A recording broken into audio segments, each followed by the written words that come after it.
Welcome back to another episode of Nothing But the Truth. New settings, new surroundings. Welcome to the Moose Bar. Right, so obviously we know everything we do has a narrative applied to it and a message because of the For What slogan, right? So a lot of people that I'm engaged with and grew up with have always been in contact with the criminal justice system or gone off the rails or gone through some trauma, has sent them on a road to drink and drugs and recovery and mayhem and madness. So we come with a unique story tonight, which is what they call, I think, out of the box, right? And it's something that I believe was amazing because of a skill, a quality, and a belief, right? So these are qualities we focus on now to change the narrative to young kids making better choices in life. So today we got no other than Stevie Corrigan, aka the Cisco Kid in the building.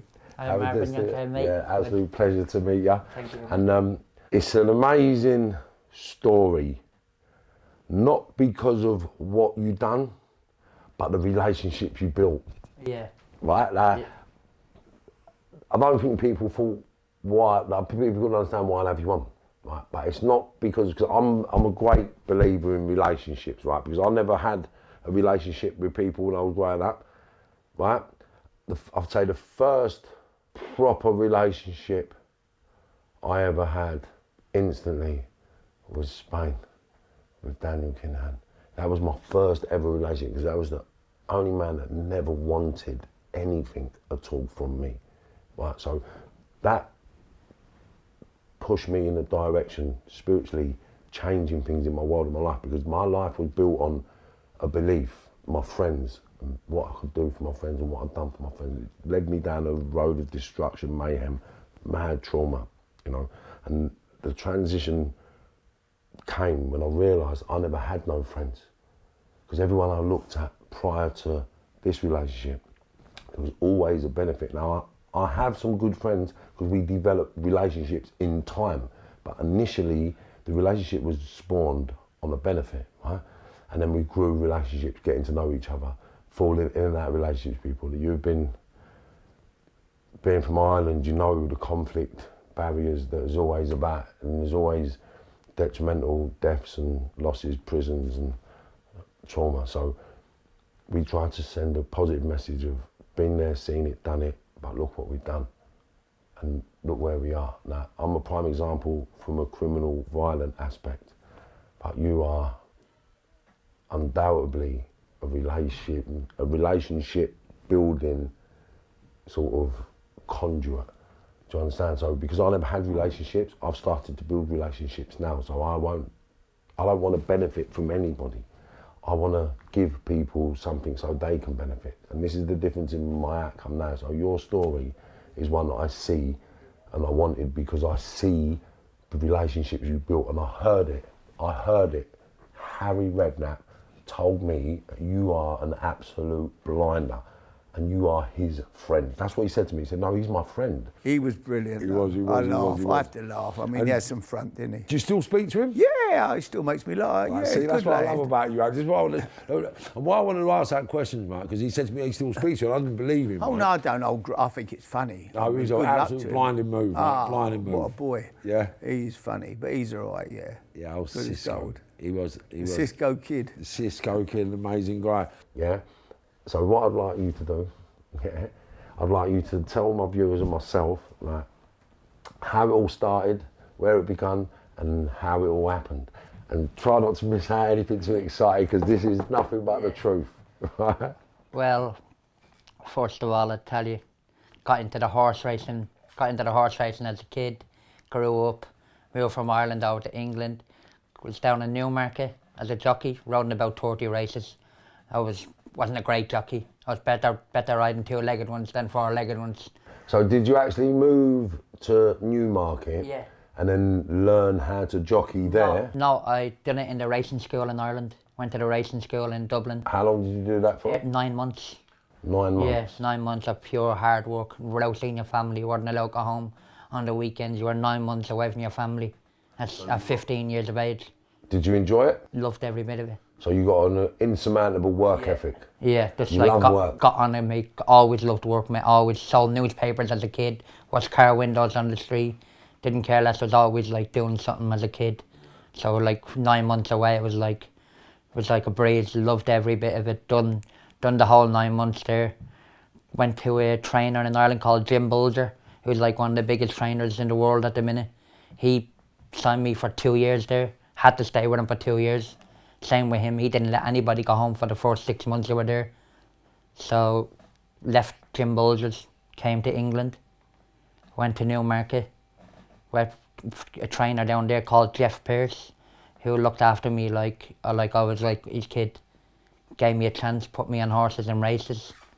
Like finished third on one, finished second another time. What was it like in the races? I got thrown off on horses as a kid and I never got back on it. I didn't like them. To be honest with you, it's like the best feeling in the world. God, it's Yeah, when powerful, isn't it? Yeah, when you grow up and you look at them, it's like, and you think. And then my daughter's riding them, and Yeah. my daughter's jumping and that now, and I think they're amazing creatures. They intimidate me, so I've always wanted to know what it's like just to go, Yeah, it's like you have all to- that, do you know what I mean? So fit. I'll give you a funny story. That's my first ever race. So I'm riding in the race, and next of all, it's in Newmarket, July course. So I go riding up past the post and pushing the horse. So I get past the post. I finished about 10th. It was my first ever ride. Well, I've only pulled up down the bottom of the track, and as I pulled up, I could only pull up because the end was the fence. The horse wasn't going to stop, so we stopped. So I stopped where him. Well, I was so much out of breath. There was people having a picnic. They said, we don't know who's more out of breath, you or the horse. I was so unfit. It was like, so grew from there, and then in Newmarket, I wasn't actually the place for me, as it was like I needed to be guided there, and I wasn't guided like, well, was guided. Jeff, Wasn't a mentor. Yeah, I hadn't got a mentor like they have nowadays. This is like 15 years ago. Like people 15 years ago, like you had to be like a jockey that knew a jockey, or they had family there. I had nobody that was in Newmarket, no family, no nothing. It's a one-man band getting £170 a week and having to pay £80 of that rent, so you £90. That was then you get your phone credit, whatever. And it was just Left to your own yeah, devices. left me out of it. And then I was in Newmarket. And then I jumped ship came down to London. So I was living in London for a bit. I was living homeless, to be honest with you. So you give up on the... Yeah, I gave up on the horses. I just couldn't do it anymore. Like, I was like, wasn't for me. And how long was you in the horse school? I was in Newmarket for 4 or 5 years. Oh, really? Yeah, I was down there for 4 or 5 years. And after 4 or 5 years... Yeah, I just had enough. I thought I'd go to London and see whether I could make things better, and didn't. So lived homeless a bit in London. Would moved about, stayed in Paddington, in like hotels and wherever I could stay really, wherever I could got the money for the hostel, stay there, just like, and that's just the story now. We'll come to the Harry Redknapp story. So why didn't you go back to Ireland? I just didn't want to. I just lived over here for so long. I was too proud to go back home and not until. That was the answer I wanted. Yeah, I was too proud to ring my parents or ring anybody in Ireland to say to them, I'm a failure, I want to come back home. Yeah. I was just too proud, which if I did just pick the phone up, they would have said, come back. I know. But I thought to myself, I was just too proud. I was always one of them people that I didn't want to be that person 3-4 years ago. They were looking at me riding horses in the racetrack, and now all of a sudden I'm going to go back home and I'm going to be what? I'm going to be doing nothing. So... And so the story began. So the story began. So I used to go around the betting shops in London and see if I could pick somebody like, that's having 300-400 quid in a horse, and then pretend, say, yeah, this horse will win today. So they think you work in the racing yard. They say, oh yeah, who are you? I say, I'm a jockey, blah blah blah. So they'll go and have the £400 or £500 in the horse, and you're just praying it wins so you can get a dropsy. So that's how it all started. Yeah, that's how it started. So. And how old were you then? That was 2013, so what? That was 8 years ago, 9 years ago. I was 25 at the time, 25, 26. So that was like, 9 years ago. So I went down, somebody put me onto, I said to somebody one day, I said, he's betting, and he said, oh, do you ever go down to the betting shops in Corrigan Street, which is in Mayfair? And I said, no, not really. He said, just go down there. He said, there's a lot of big gamblers, if you got good tips, go down there. So thought to myself one day, made me way to Curzon Street. Hadn't got a clue where it was. If somebody said to me, Mayfair, got to the, I think I think the name of the Palm Beach Casino, came up through the little lane there, landed on Curzon Street. So all of a sudden going to Curzon Street, I go down and I see the Ladbrokes betting shop there. So the Ladbrokes there, and next of all I'm in there. And there's this mad Greek man who was Alex Ferguson's best friend, Soterios is his name. Yeah. So he's in there, and next of all I see him, and he's £50 notes over the counter like crazy. I thought, lovely, I'm in there. So had the old Nokia phone, the little Nokia phone, got on, he's betting away. Next of all I made sure that I was beside him. So pretended, what's it called, somebody else was on the phone. I said, hello there, Johnny, how you doing? And I said, yeah, this horse will win today. And next of all, I'm just trying to get Soterios to hear it so he can say to me, what horse do you think? So lo and behold, I told him the horse. I said, one of Richard Fahey's horses. And I said, I'm Lee Topless, I told him, which I wasn't. He said, what are you doing down here? I said, I was in the jockey club today. They gave me a 10-day ban for hitting the horse too much in Portman Square. I said, so I've been down there for that. And lo and behold, the horse won. So Soterios goes, gives me 500 quid. He said, I run the casino up the road there, Les Ambassadors. Les Ambassadors, yeah. He ran Les Ambassadors Casino. So next of all, I'm up there eating steak and drinking wine. And for those who don't know Les Ambassadors, would you like to explain? Yeah, Les Ambassadors are like one of the highest roller casinos in London. Like it's where like the Sultan of Brunei, all them go for casinos. They go there. £360 a shot brandies and stuff like that. Yeah, and I was in there every time I come down to London. And then I heard Soterios didn't cop on at once because I said this is my girlfriend. Every 3 weeks I was bringing a different girl. So once Soterios, I said, no, Harry had a horse running. I was like, yeah, and Harry was at the meeting up in Hamilton. I think his horse, what's the name of it? Oh God. It was a good horse, and anyway, Brian Smart trained it, and Harry and I was Lee Topless was down there to ride, so I was in London somewhere, but that was what Soterios thought. I said I flew down in helicopter down to City Airport, so made me way, walked into Les Ambassadors, and lo and behold, Harry sitting on the table. I said, and Soterios said, oh, Harry, this is Lee, this is Harry. Shook hands. Said there, next of all, few glasses of wine, and so got Harry's number. 2 weeks later, got his number. I think a couple of weeks later, I gave him a first couple of horses. I gave him one, a couple of them won. So 2 or 3 weeks later, I've turned up at Tottenham. They're playing one night in the Champions League. Yeah. And next of all, I go in. I think I got into the game. I think it was like 20 quid a ticket. I got in the game, and anyway, so it made me way down to the end where Harry's in the tunnel after the game. And next of all, the guy said, I think I seen his communications manager at Tottenham. And I said, oh, tell Harry Lee Topless is outside. So next of all, Harry flew out. In you come, Stevie, in you come. I'm in there. Tell me about that. I'm in there, sitting there. Next of all, me, Harry, Joe Jordan, Kevin Bond, Clive Allen. I think Tim Sherwood was there. And all next of all, Harry said, go into the players. And next of all, I'm sitting in there with Robbie Keane, Gareth Bale, Luka Modric. All them, got their shirts, signed them, boom, got out of the ground straight away on eBay, sold them, get a few quid in the pocket. It's all just a graft. Yes. How did it make you feel being in that environment though? What? Did it make you feel like you achieved something like?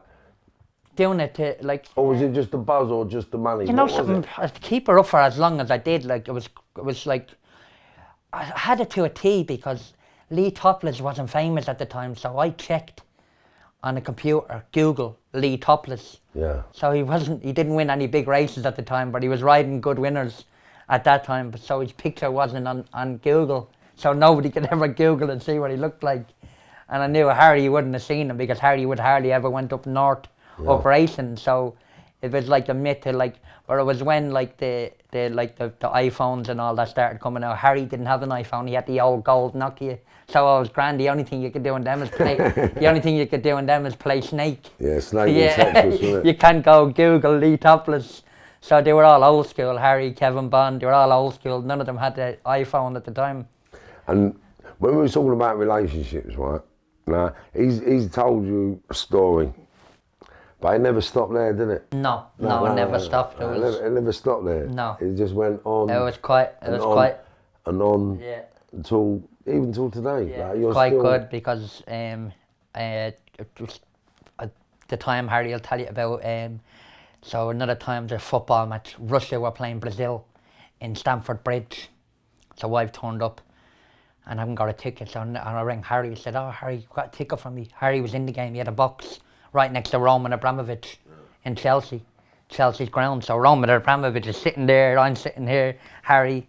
And we're with the whole lot of them. And so after the game, we go to Schialini's on Chelsea, on the road on Chelsea High Road, lovely restaurant, Italian restaurant. So I get in there, so just having a few glasses of wine at the match. Next of all, I'm in there. Yeah, Harry, do you want some food? Yeah, I had steak. And next of all, I think somebody left somewhere on their plate. I ate theirs. he said I was drinking wine, which I was drinking wine when I mean like the bucket load. If I could drink, I was just drinking. So it was Harry, I think, Harry or Joe Jordan turned around and said, "Lee," he said, "you don't mind me asking?" He said, "I see you down to Riot tomorrow at Newmarket." I said, "Yeah." He said, "What weight are you doing?" I said, "I'm doing about 8, 9. He said, "What weight are you now?" I said, "Probably about 8, 12 or something." He said, "How will you get the 3 pounds?" I said, "Don't worry, mate." He said, "In the morning," I said, "I'll put my sweatsuit on and run around the track 5 times to get the weight off." To get the weight off. And so I what's it called? Which I was probably somewhere shafted up in bed in the morning with somebody, I don't know. And it just continued, like, you know, and it all came to it, and it came to an end, and it was funny because I get a phone call. It wasn't Harry even that rang me, it was one of my mates from Newmarket. He said to me, he said, "You've been rumbled." He says, "Why?" He said, "Willie McKay, who is a football agent, good friend of Harry, so he's at the racecourse up in Doncaster, and I think I gave Harry a winner that day.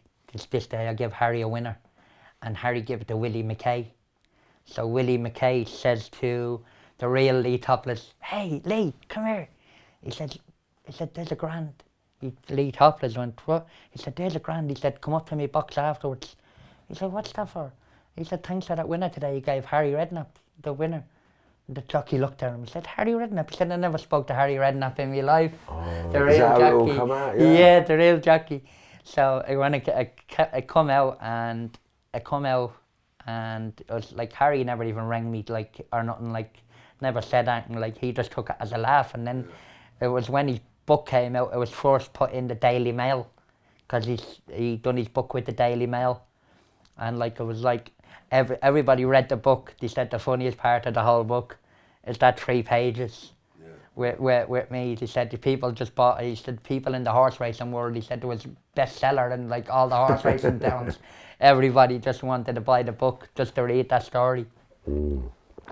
So how long have you been friends with Harry and them lot now? Been friends with Harry now 10 years. 10 years, and like probably now I'm probably more closer to him than ever. He's like such, as you know yourself, is what you see is what you get with Harry. He's the loveliest person you'd ever come across. He's like us. He's like me and you. He's no different. He's just like us. He was an East End boy, and he treats everybody the same. The same, yeah, and he really does. He really does. I've been like, down his house. I met the missus. Still waiting to meet the kids, but that was down in the time. Fantastic guy, fantastic. And to invite us into his home, it's like that. Yeah. And this is the difference when you're a benefit or you're building a relationship. When you're a benefit, you don't really go into people's homes and sit with families and relax and get to know each other, because you're meeting on the street or doing things in a deviant way. Like, it's just madness. Like Harry Redknapp, I do not know. Yeah. Well, I never knew. I met him, had a conversation, met him again, had another conversation, met him again, had another conversation, met him again. He invited me to his house. Do you know what I'm saying? Do you like? Yeah. He's such a fantastic guy. And you know It's what? what it's like people say to me. If everybody on the planet had that same mindset, doing what we all do, because he's just a giver. He's a selfless person, right? I believe I'm selfless. So putting all the dots together, my brain works on a real mad mode. So I like giving back to all the boys that want to be hard and tough and gangsters and go around being naughty, right? So I've got avenues for them to grow into football, boxing, music, whatever they want to do, and they can generate financial revenues from a professional platform. But people like yourself, we need to create avenues for you. So how would you feel about heading your own jockey academy? Love it. Nationwide? Absolutely love it. Put my life and soul into it. Something I've always wanted to do. How I'm thinking now, because I'll speak open on this because I'm transparent. The Marvin Herbert changed his life to help people.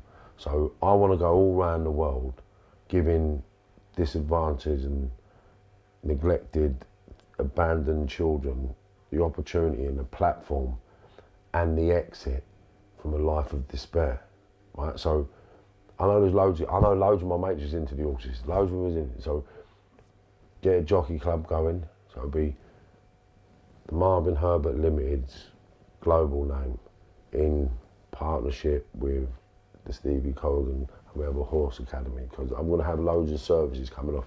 These guys are going to be my music arm, do you know what I mean, my video arm, do you know what I mean, like my producing. You're my producing team, right? So this is my producing team. Then you're going to be you're going to run the jockey teams, and then you'll train other kids to be jockeys. Yeah. So we train them, and then we employ them, and with the network that we've both got, Yeah. you've got the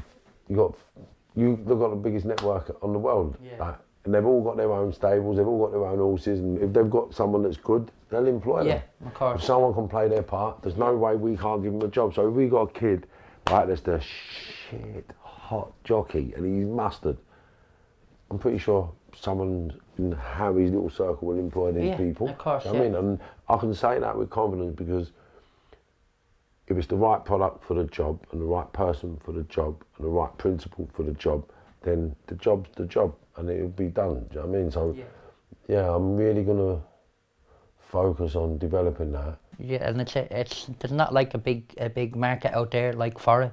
There's only like 2 racing schools in the whole of England.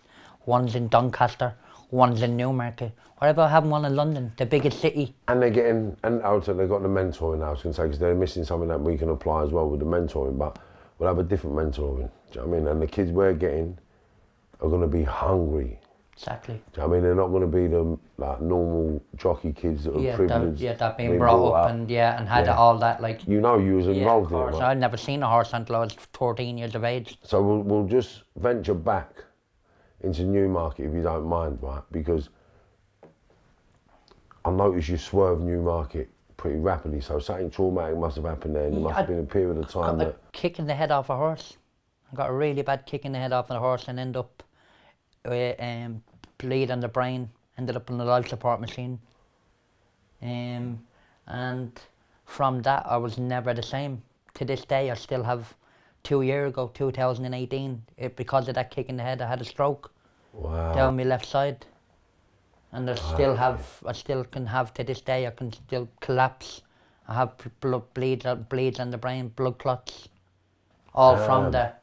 And I've had mental health issues from that same, and they reckon it's from that traumatic. Yeah, they put it down as post-traumatic. PTSD. Yeah, I've got like, I'm with the mental health team, and like up where I live in Borehamwood and that, and it's like, I got a kick in the head, and they put it down like because of that. They said something triggered that, because before that, I was grand. Yeah. I was that kid, that lovely kid, and... So you have your up and down moments. Yeah, me up and down like everybody. It's not, no one's...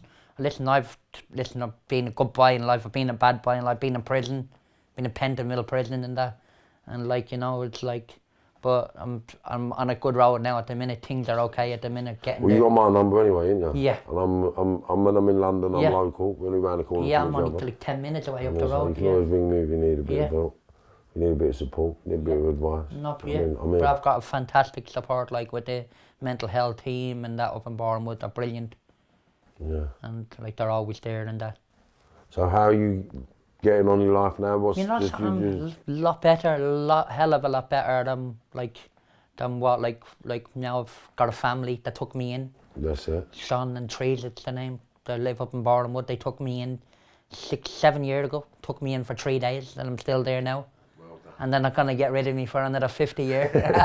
No, no, it's just, again, it's the relationship building aspect you've got to yourself. So these are qualities that I need, people like myself need, because my relationships, unfortunately, was always built on benefits for most of my life. It's only the last few years I've tried to build more of a harmonious existence for myself and my siblings and my kids, myself, you know. So I want to develop, we will develop some programs to go alongside the jockey school and the training of that, you know. Definitely. So let's move on to a more humorous subject.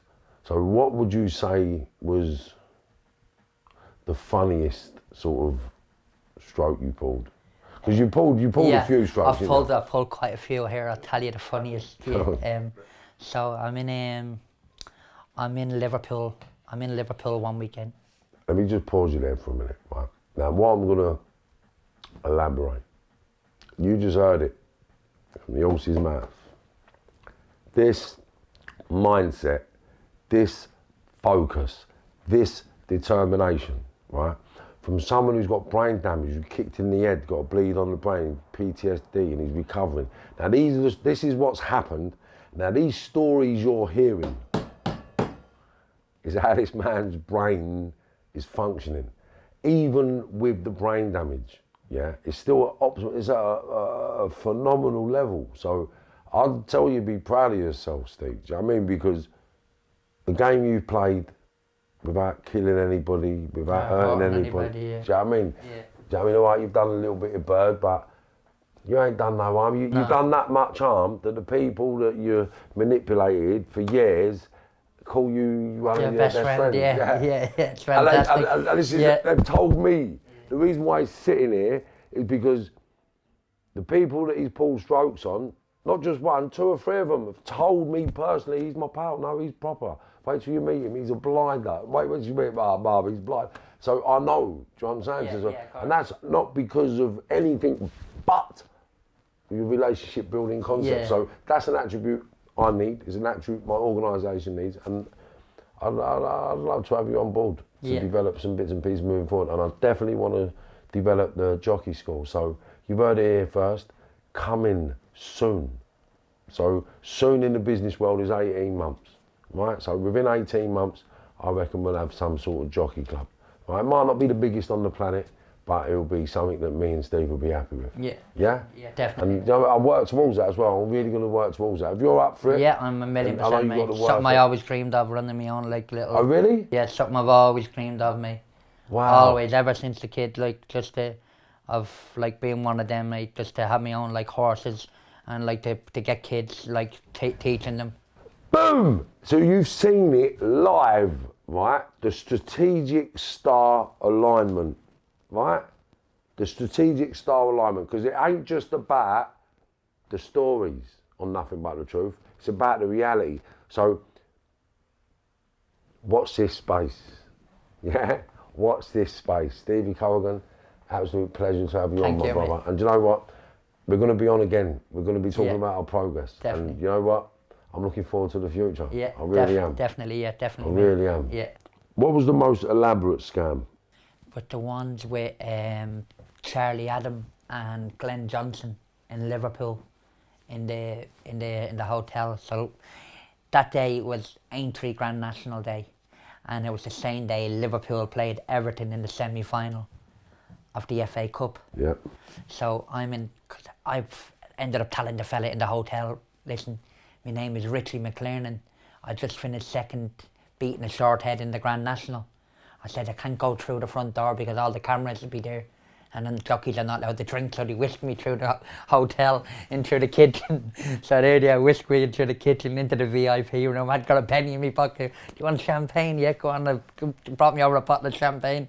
Next of all, and there I think, how the hell am I going to get out of this now? They brought me champagne and they're drinking. So the Liverpool players were there, all the Liverpool players, Stevie Gerrard, the whole lot of them. Charlie Adam was on crutches, must have been injured, and he hopped into the toilet on his crutches, so I follow him behind him, having a piss. And he says, all right, mate. I said, all right, mate. I said, I said to him, how's your day? He said, yeah, great, we won. He said, pity, I'm injured. I'm on crutches. So, and he said, how was your day? I said, oh, not great, mate. He said, why is that? I said, I just got beaten the short head in the Grand National today. I rode a horse called Sunny Hill By. He said, what's your name? Richie McLernan. So all of a sudden he said, he said, yeah, come on then, I'll come over and have a drink in there, drinking with all the Liverpool players, Stevie Gerrard, Jamie Carragher. And next of all, afterwards, we're going to the Hilton Hotel, go upstairs. So go upstairs, I'm in a hotel in a room with Glenn Johnson, Charlie Adam, Pepe Reina, the goalkeeper, Pepe Reina, Jose Enrique, 4 of us, 4 Liverpool players, me there and there. And they're drinking away, so all of a sudden I'm giving them tips for the horse. So Richie McLaren's John Joe O'Neill's jockey, and like the second jockey, the AP Mackay was riding at the time. Mackay's the best in the world. Yeah. So was one day I was like, fuck, I need to get them a winner. So Mackay was riding one day for John Joe O'Neill, and I said to them, I said, have what you want and this'll win. Lo and behold, the horse won. So here's the funny thing. So they said to me, he says, right, we got $5,000 here for you to give you as a drink. I said, how do you get it to you? So I said to him, listen, I said, you can't give it to me. I said, Richie McLaren, you can't put it in my bank account because the jockey club look at your bank account to say, why is Charlie Adams sending you $5,000? So I said, send it to a guy that works in the stable. His name is Stephen Corrigan.